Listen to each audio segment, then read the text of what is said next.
घनघोर वर्षा, बिजली की चमक, मथुरा की अंधेरी कारागार और उस पवित्र क्षण में देवकी की कोख से प्रकट हुए स्वयं नारायण। नन्हा सा शरीर पर दिव्य आभा से आलोकित, जैसे अंधकार को चीरती हुई आशा की किरण। वसुदेव ने शिशु को टोकरी में रखा और निकल पड़े यमुना की ओर। यमुना मैया ने मार्ग दे दिया, शेषनाग ने अपनी फन से रक्षा की।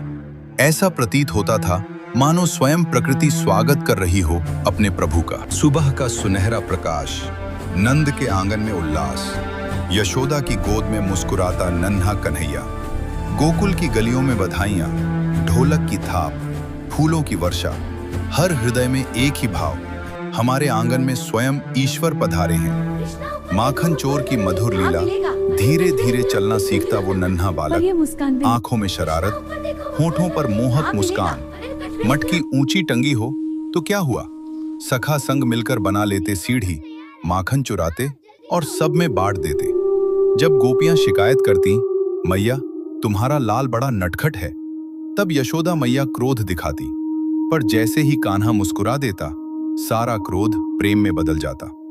भगवान को यदि किसी ने बांधा है तो वो केवल प्रेम की डोरी है। एक दिन आई एक सुंदरी, पर उसके हृदय में छल छिपा था।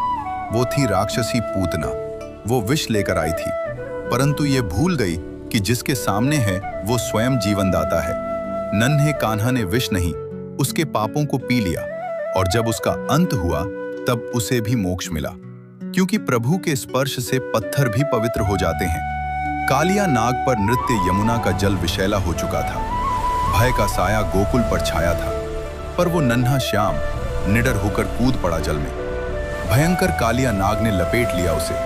गोकुल रो उठा, पर अगले ही क्षण श्याम सुंदर प्रकट हुए नाग के फन पर और करने लगे दिव्य नृत्य, जैसे स्वयं धर्म अधर्म पर नृत्य कर रहा हो। आकाश से पुष्प बरसे, नाग ने शरण स्वीकार की। इंद्र का अहंकार गरजा, मेघ बरसे प्रचंड वेग से, गोकुल कांप उठा।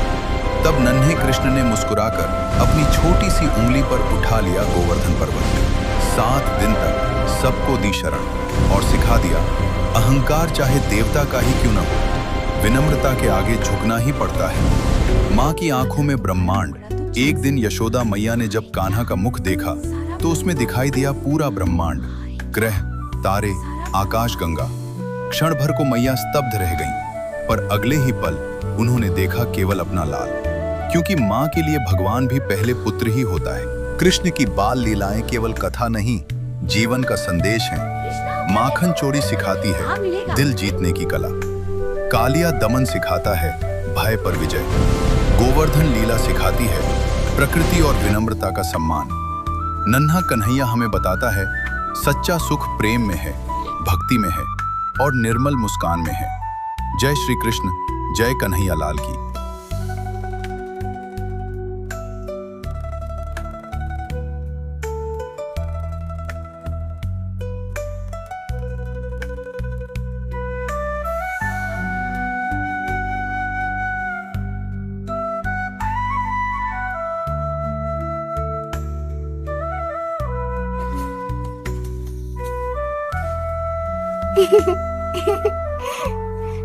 प्रणाम प्रिय दर्शक, अगर आपको ये वीडियो पसंद आया हो तो शेयर और सब्सक्राइब करना। प्रणाम जी।